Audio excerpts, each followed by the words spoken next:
안녕하세요.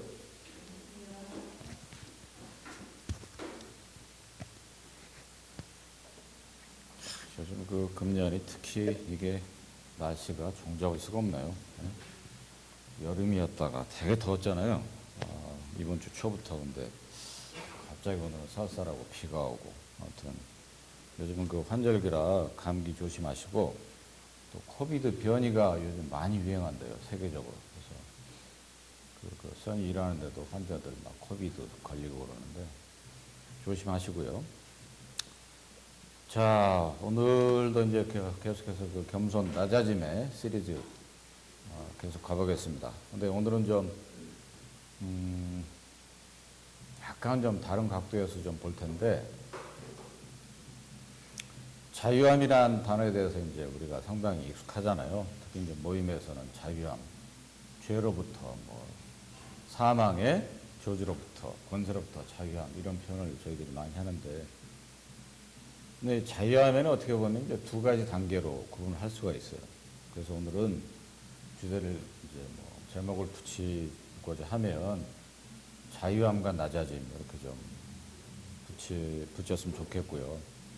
그러니까 자유함에 보면 성경에 보면 두 가지 단계로 우리가 구분을 할 수가 있는데, 그것이 이제 예를 들어서 뭐 성경에 문자적으로 자유함의 첫 번째 단계는 뭐고 두 번째 단계는 뭐고 이런 말씀이 아니고요.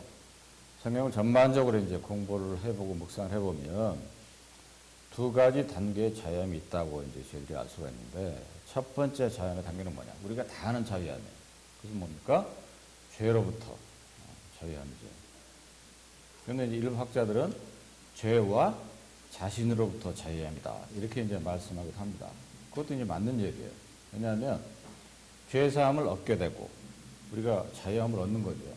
그래서 하나님의 영이시니 주의 영이 있는 곳에 자유함이 있다, 이런 이제 고린도후서 3장에도 이런 구절이 있는데, 그러니까 주 예수 그리스도를 통해서 구세주와 주인으로 영접을 하게 되면 그분의 피값을 통해서 이제 모든 죄가 사해지니까 죄로부터 자유함을 얻게 되는 거죠. 그와 더불어서 이제 성경은 중요하게 무엇을 또 말씀하고 계시냐면, 인간 본연의 나의 자신으로부터, 내 자아로부터도 자유함을 얻는다. 죄로부터 자유함을 얻는 동시에, 그 왜냐하면 우리가 이제 복음 전하거나 복음을 들었을 때 그런 그 교제들을 많이 합니다. 구원 전과 구원 후는 큰 변화가 있는데, 그 중에 한 가지가 뭐냐면 주인이 바뀌는 거다. 그렇죠?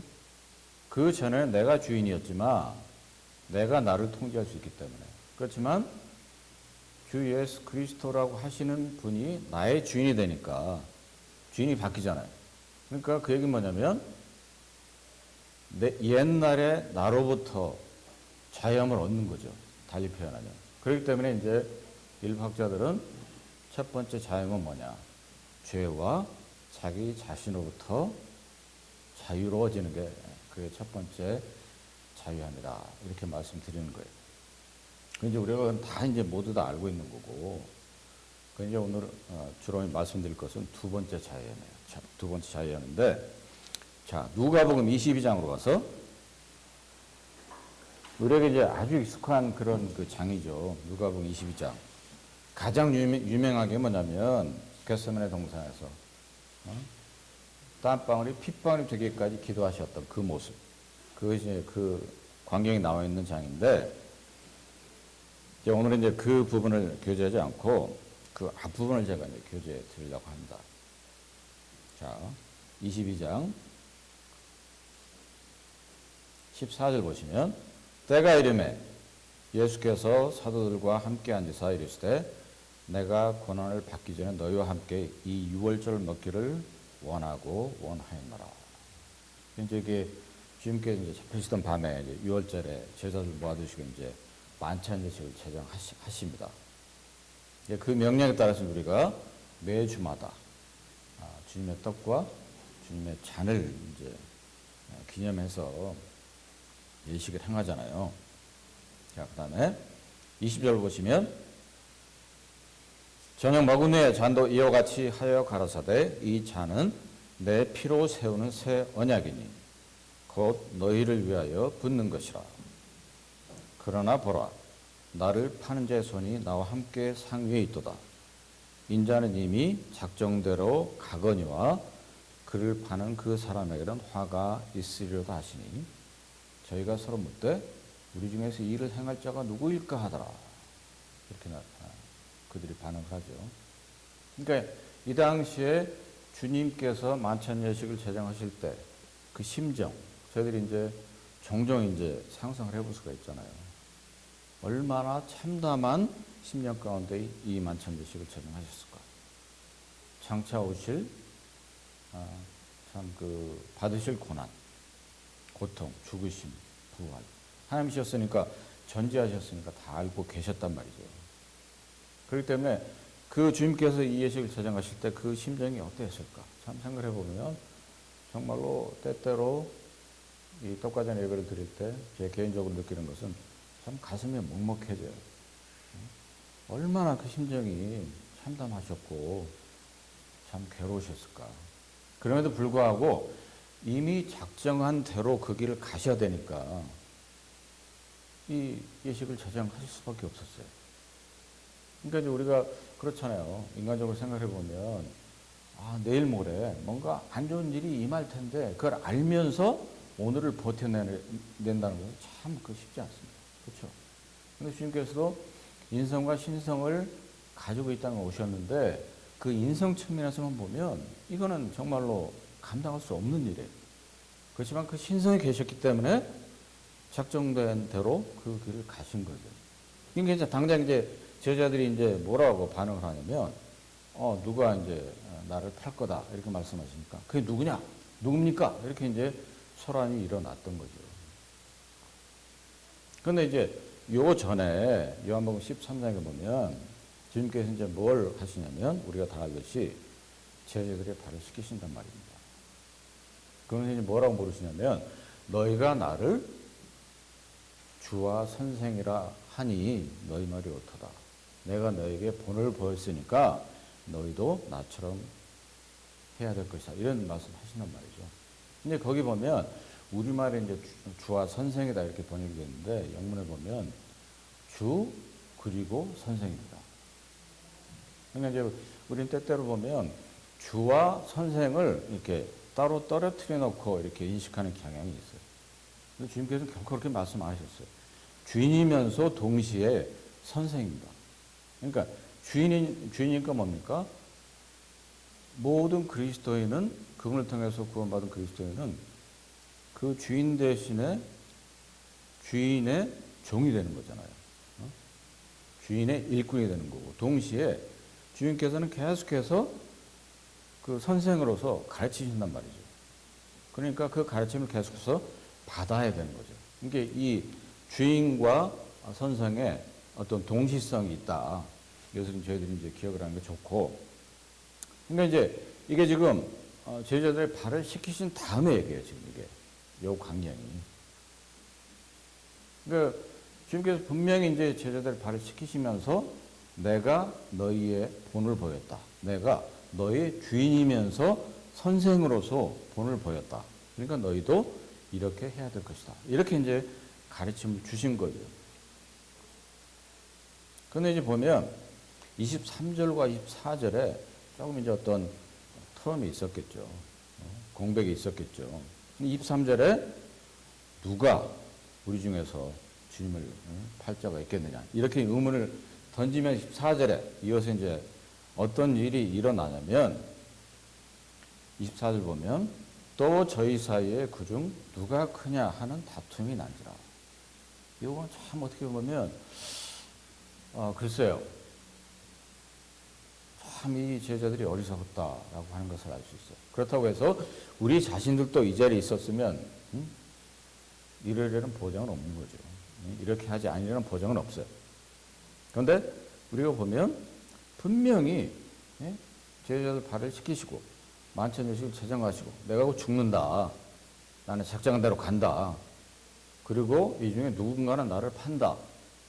했으면은 글쎄요.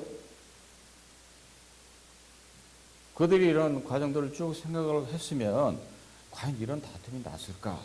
라고 하는 의문이 드는 거죠. 이런 거 보면 참 그 당시의 제자들이나 오늘날 모든 그리스도 제자라고 하는 인간들이나 참 이게 어떻게 보면 한심하다 이런 생각이 들어요. 이제 그렇게 나오니까 다툼이 일어나니까 25절에서 주님께서 이제 가르침을 주신단 말이죠. 이제 마태복음 20장에도 마가복음 10장에도 이제 이런 가르침 주시는데 25절 보시면 예수께서 이르시되 이방인의 임금들은 저희를 주관하며 그 집권자들은 은인이라 칭함을 받으나. 여기서 보면 이제 주님께서 무엇을 이제 가르치시냐면 그 세상에서의 주인 되심, 로드십이란 말이죠. 세상에서의 주인 되심과 주님의 주인 되심의 큰 차이를 여기서 가르치고 있어요.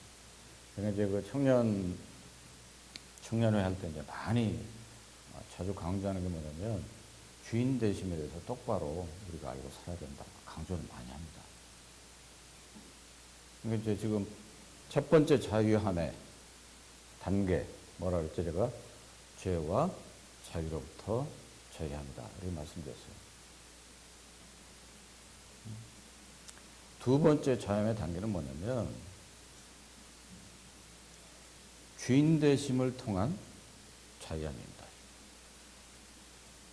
이게 정말로 엄청난 거거든요. 그리스도인에게는. 이게 제대로 서 있지 않으면 이게 이 삶에 있어서 많은 문제가 생깁니다. 예를 들어서 청년들이 또 이제 그런 그 질문들을 많이 해요. 근래의 삶이 왜 이렇게 힘든지 모르겠다. 어떤 죄악된 생각도 많이 하고 죄를 실제로 행하고 왜 그럽니까? 어떻게 됩니까? 그런 얘기들 할 때 거의 이렇게 대부분 보면 무엇이 이게 잘못되어 있냐면 이 주인 되심의 인식이 안 됐을 경우가 정말 많아요. 그러니까 주인 되심의 인식이 없으니까 분명히 내 자신으로부터 죄로부터 자유함을 얻었는데 다시 돌아가는 거예요. 다시 내 자신으로부터 자유진 것을 포기하고 돌아가니까 그 죄로부터 자유함 받는 것도 잊어버리는 거죠. 그러다 보면 내 안에 내재해 계신 성령의 능력보다는 내 자신이 여전히 내 영이 여전히 내 자신을 주관하고 있는 것이죠. 그래서 25절에 이방인들이 그 쓰는 그것은 뭐냐면 세상의 로드십이라는 거예요. 세상의 주인들. 그런데 26절에 보면 이렇게 말씀하십니다. 너희는 그렇지 않을지니 이렇게 말씀하시거든요. 이건 뭐냐면 이 주님께서 말씀하신 주인됨의 원리를 말씀하고 계신 거예요. 너희는 그렇지 않을지니 너희 중에 큰 자는 젊은 자와 같고 두목은 섬기는 자와 같을지니라. 그리고 나서 이제 28절 보면 너희는 나의 모든 시험 중에 항상 나와 함께한 자들인즉. 이제 장차 이 말 영광을 이제 말씀해 주고 계신데 그 전에 보면 27절 읽어보면 앉아서 먹는 자가 크냐 섬기는 자가 크냐 앉아 먹는 자가 아니냐 그러나 나는 섬기는 자로 너희 중에 있노라 이렇게 말씀하신 거예요. 여기서 보면 정말로 중요한 이 말씀하신 거예요. 이 9절에서 27절에서 그러나 나는 섬기는 자로 너희 중에 있노라. 앉아서 먹는 사람 그리고 섬기는 사람 보면 당연히 이제 앉아서 먹는 사람이 크죠. 그러니까 예를 들어서 우리가 이제 일반 그 레스토랑 가서 보면 서버가 있잖아요. 손님 있잖아요. 그 관계를 생각하시면 돼요. 당연히 손님이 갑이죠. 서버가 어디고. 그런데 그 말씀 하시면서 당연한 말씀 하시면서 뭐라고 그러냐면 그러나 나는 섬기는 자로 너희 중에 있노라. 이게 놀라운 말씀이에요. 그래서 마태복음 20장, 마가복음 10장에도 보면 똑같이 세상에서의 어떤 주인됨의 개념과 주 예수 그리스도 그분의 주인됨의 개념이 다른 거예요. 그러니까 주님께서 뭐냐면 만유의 주제시고 만왕 왕이시고 주인이시단 말이죠. 이 당시에 제자들이 주인이시기도 하고 오늘날 저희들 모두의 주인이시란 말이죠. 주인이신데 완전히 반대로 말씀하시는 거예요. 어떻게 주인이 종의 위치에 서서 섬겨? 말이 안 되잖아요, 사실.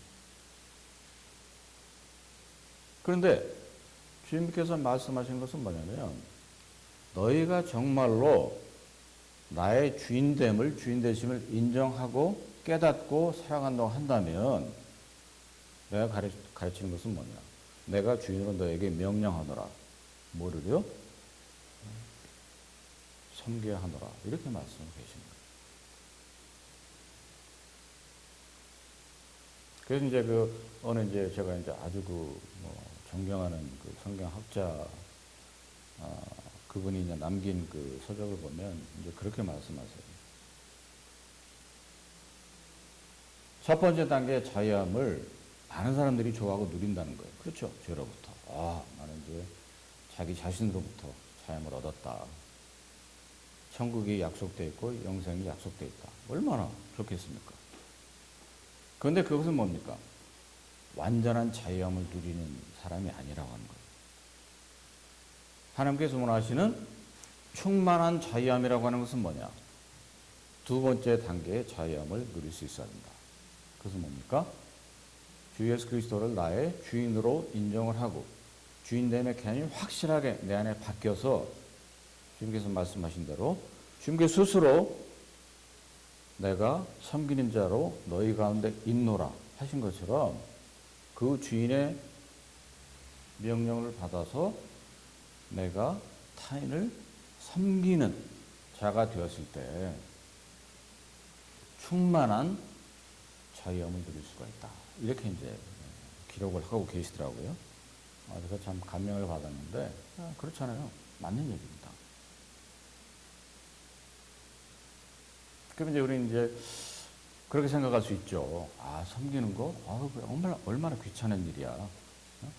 귀찮은 일이고, 시간 쓰고, 내가 가지고 있는 뭔가를 써야 되고, 소비해야 되고, 힘들고, 그렇잖아요. 때때로. 그렇지만 그것은 우리들의 내 자신의 관점에서 봤을 때 그렇게 볼 수 있다는 거거든요.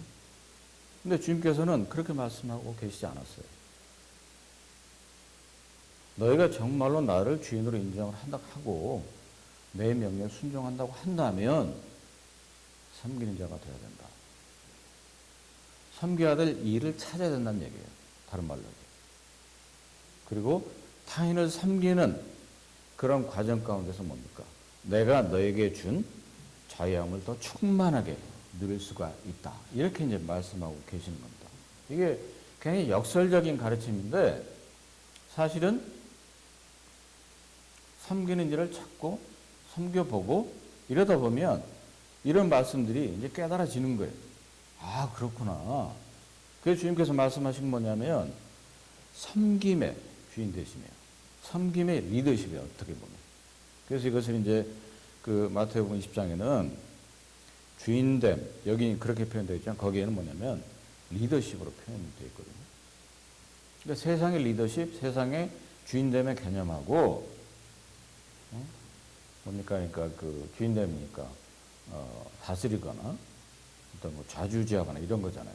권세가 있거나 그런 세상적인 개념하고 주 예수 그리스도의 주인되심과 주 예수 그리스도의 리더십 개념 완전히 반대예요. 그렇기 때문에 이제 어찌 보면 인간인 저희들의 편에서 보면 이해가 잘 안 가는 거예요.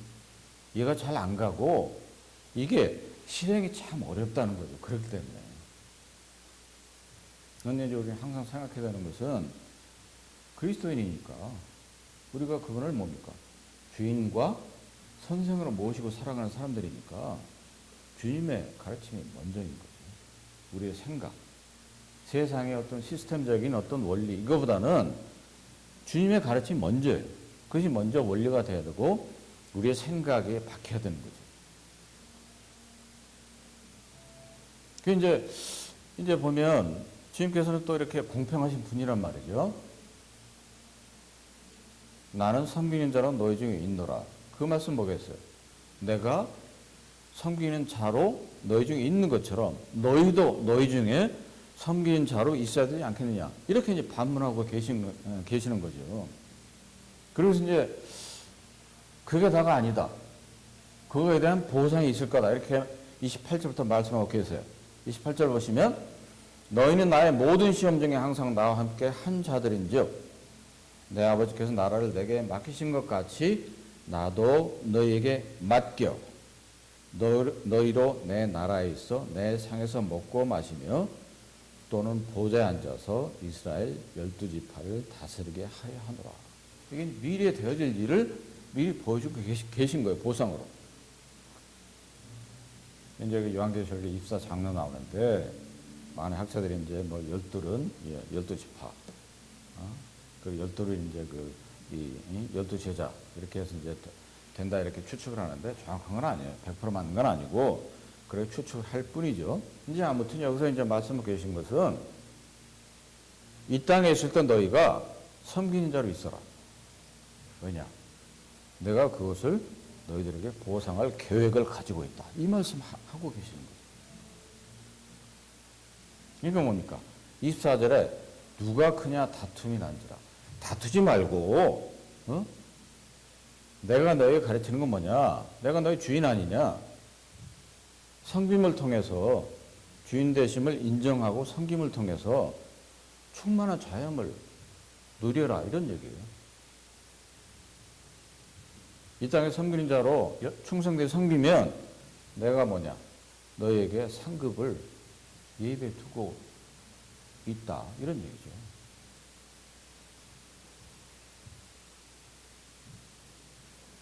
그래서 31절로 넘어가서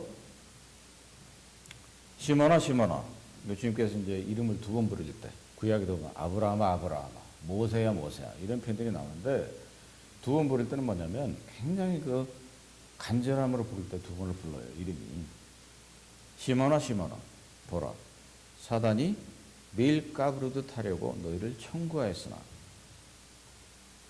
그러나 내가 너를 위하여 내 믿음이 떨어지지 않기를 기도하였노니 너는 돌이킨 후에 너희 형제를 굳게 하라. 사단이 밀가부르듯 하려고 너희를 청구하였으나 이 구절이요 많이 익숙한 구절이죠. 근데 이 구절이 상당히 어렵습니다. 이게 무슨 뜻이냐? 저는 이제 여러 그 학자들이 남기는 그 책자를 읽어봤는데 참 이게 쉽지 않아요. 옛날에 굉장히 쉽게 생각했거든요. 청년회 때, 한국에 있을 때. 참 쉽지가 않더라고요. 밀가부르듯 하려고 너희를 청구했으나. 이게 이제 그 구약에도 보면 여러 구절이 나오는데 그 밀을 이제 그 알갱이가 있잖아요. 알갱이를 이제 그 그 찌꺼기죠. 찌꺼기를 분리시킬 때 알맹이 따로 찌꺼기 날려버리고 그럴 때 이제 이렇게 체리를 친단 말이죠. 그 얘기를 하는 건데 그런데 여기 보면 밀가부를 타려고 너희를 청구하였으나 이게 지금 사단이 이게 밀을 알갱이를 그 겨와 분리시켜서 치고 있다는 거예요. 그건 뭡니까? 치다 보면 알갱이만 남아요. 그러면 사탄이 시몬을 알갱이만 남도록 이게 채를 치고 있구나.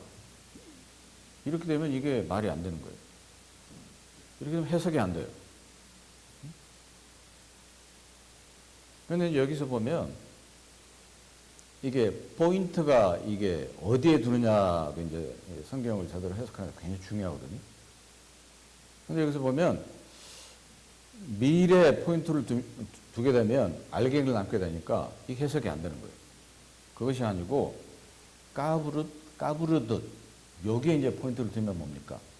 사탄이 채에 시몬을 통해서 이게 복수거든요. 너희를 이렇게 나와 있잖아요. 이 번역을 참 잘했어요. 이거는 너희를 그때 있었던 모든 제자들 다 얘기하는 거죠. 주님과 함께 있었던 그들을 뭡니까? 이렇게 채 놓고 까부르듯 계속 치고 있는 거예요. 까부르듯의 포인트가 있는 겁니다. 이 구절이.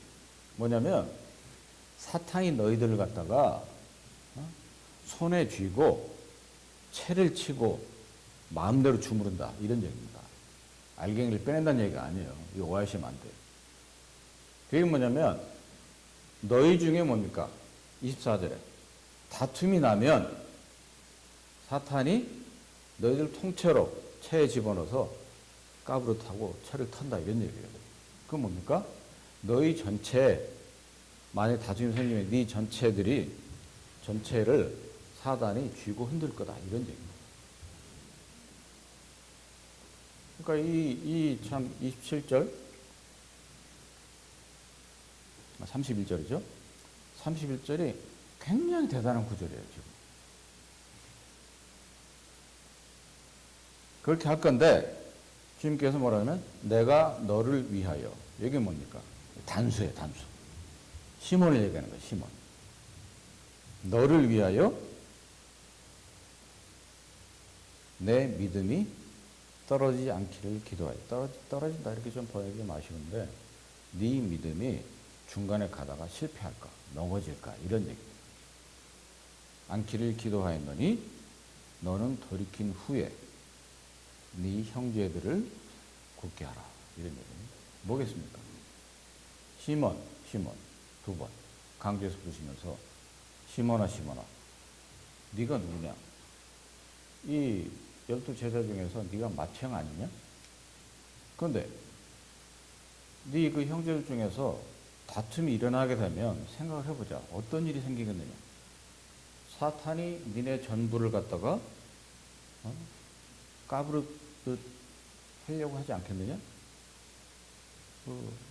자기 손아귀에 넣어가지고 니네들을 완전히 주무르고자 하지 않겠느냐? 이런 얘기예요. 그러면 안 되지 않겠느냐? 그러니까 내가 특별히 너를 위해서 기도했다. 그러니까 첫 번째, 네가 먼저 돌이킨 후에 네가 먼저 이런 것을 인식을 하고 내게로 돌아온 다음에 이런 얘기예요. 돌이킨 후에 내게로 돌아온 후에 뭡니까? 나를 보란 얘기잖아요. 내가 너에게 어떻게 가르쳤는지 봐야 된다. 나에게로 돌이킨 후니까 내가 너의 주인됨을 다시 한번 생각을 해야 되지 않겠느냐, 상기해야 되지 않겠느냐 이런 얘기예요. 그리고 나서 다툼이 있는 네 형제들을 갖다가 굳게 해라, 힘을 줘라 이런 얘기입니다. 힘을 불어 나와라 이런 얘기예요. 그러니까 지금 우리가 이제 한 몇 구절만 이렇게 읽고 묵상을 해보는데 많은 것들을 이제 가르치고 계세요, 여기서.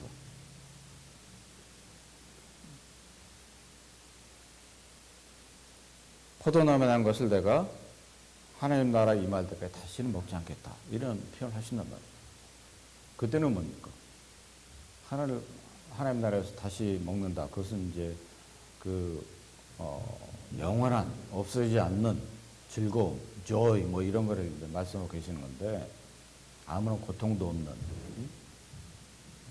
힘듦도 없는 그것을 말씀하고 계시는데, 그때까지 내가 뭡니까? 이 만찬여식을 저장하고, 나를 기억을 하고 해달라. 나는 간다. 너희를 위해서 내 생명을 내어 놓는다. 그런데 너희가 어떻게 다툼이 있느냐? 누가 크다고 그렇게 악유를 하고 있느냐? 이런 얘기. 내가 가르치는 것은 서로 크다고 도토리 키재기 하라고 가르치는 것이 아니고 정말로 내가 너희 중에서 성민인 자로 있었듯이 너희도 그렇게 되어야 된다. 이런 말씀하고 계십니다. 만약에 너희 가운데 다툼이 있게 된다고 한다면 사탄이 그것을 가만두겠느냐 이런 얘기죠. 너희를 통째로 그냥 단체로 손에 쥐고 흔들려고 좌지우지하려고 하지 않겠느냐 이런 말씀하고 계십니다. 그렇지만 시마나 네가 마청이지 않느냐. 너라도 제발 나를 바라보면서 내가 주인인 것을 늘 잊지 말라.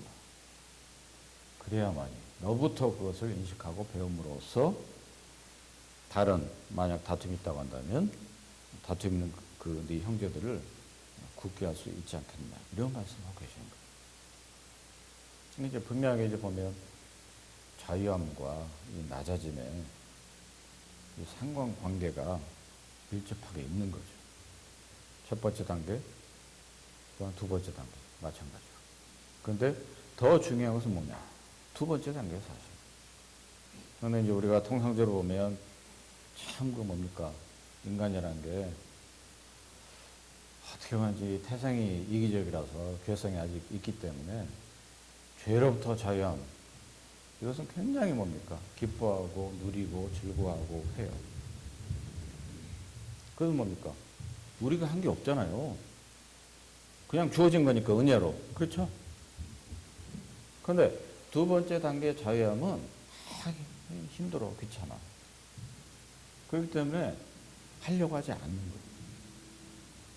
근데 정작 중요하게 주님께서 이 누가복음 22장에서 강조하고 계신 것은 뭐냐면 정말로 너희가 더 그 내가 준 자유함을 충만하게 누리기 위해서는 이 두 번째 자유함이 정말 중요하다. 이 말씀을 하고 계시는 겁니다. 언제나 매 순간 내가 너희의 주인인 것을 인식해라. 그것을 인식하고 인정해서 내가 성부인 자로 있었던 것처럼 너희도 똑같이 성부인 자가 되어야 되지 않겠느냐. 이런 말씀을 하고 계시는 거죠.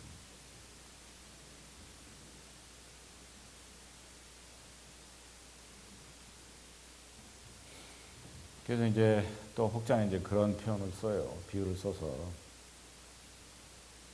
물이라고 하는 어떤 물체를 생각해 보자는 거예요. 물의 원리를 좀 보자. 물의 원리는 뭡니까? 위로부터 아래로 흐릅니다. 그렇죠? 어떻게 보면 그걸 약간 이제 의인화해서 설명을 하면 이렇게 설명할 수 있어요. 물은 낮은 곳을 찾아간다. 일리가 있죠? 그 표현이. 물은 항상 낮은 곳을 흐르니까 위로부터. 물은 항상 약간 의인화해서 표현하면 물은 항상 낮은 곳을 찾아간다. 이런 얘기. 그러니까 그분도 이제 그렇게 말씀하시는데 물이 항상 낮은 곳을 찾아가는 것처럼 그리스도인도 낮은 곳을 찾아가야 된다. 이렇게 이제 말씀하시는데 아주 전적으로 공감하는 그런 표현입니다. 주님께서 가르치는 것도 그 부분이에요. 이 누가복음 22장에서 가르치신 그 내용이 그겁니다. 높고자 하지 말고 크고자 하지 말고 낮아지는 것이 뭡니까? 주님께서 바라시는 영광이라고 하는 거죠. 그러니까 다음에 또 이제 이 낮아짐과 영광에 대해서 좀 교제를 드릴 텐데 그만큼 낮아짐, 겸손이라고 하는 것은 자유함과 그 섬기는 것과 아주 가까운 관계에 있다는 것을 다시 한번 이런 말씀을 통해서 참 생각을 해보게 됐습니다. 저희들이 정말로 중요한 주인 되신 주님께서 나의 주인 되신다. 그러니까 100% 사실은 순종을 해야 돼요. 주님의 말씀에 주님의 가르침. 그런데 이제 그렇지 못할 때가 많이 있잖아요. 그렇다고 해서 너무 낭망할 건 아니고 그럴 때마다 돌아보면 됩니다. 우리가. 나의 잘못된 점 돌아보고 주님 바라보고 주님께서 어떻게 말씀하셨는가. 그 중에 하나가 뭐냐면 섬기는 자로 있어야 된다. 이거거든요. 난 주님께 다시 한번 감사드리고 기도하겠습니다. 은혜 주신 아버지 하나님 참으로 감사 영광 경배를 올립니다. 주 예수 그리스도께서는 저희들의 참 주인이시면서 선생이신데 저희들이 이러한 것들을 잘 인식해서 인정하고 참 살아갈 수 있도록 도우시옵소서. 참 낮아지는 것이 참 높아지는 것이라고 말씀하신 것처럼 또 섬기는 것이 참 주인됨의 역할이라고 하는 것을 말씀하시는 걸 다시 한번 감사드립니다. 이런 말씀을 저희들이 깊이 묵상하며 저희들 삶에 적용하면서 참 변화될 수 있도록 도우시길 다시 한번 부탁을 드립니다. 귀하신 말씀을 인도하심을 감사드리었고 존귀하시고 살아계신 예수 그리스도로 감사하며 기도합니다. 아멘.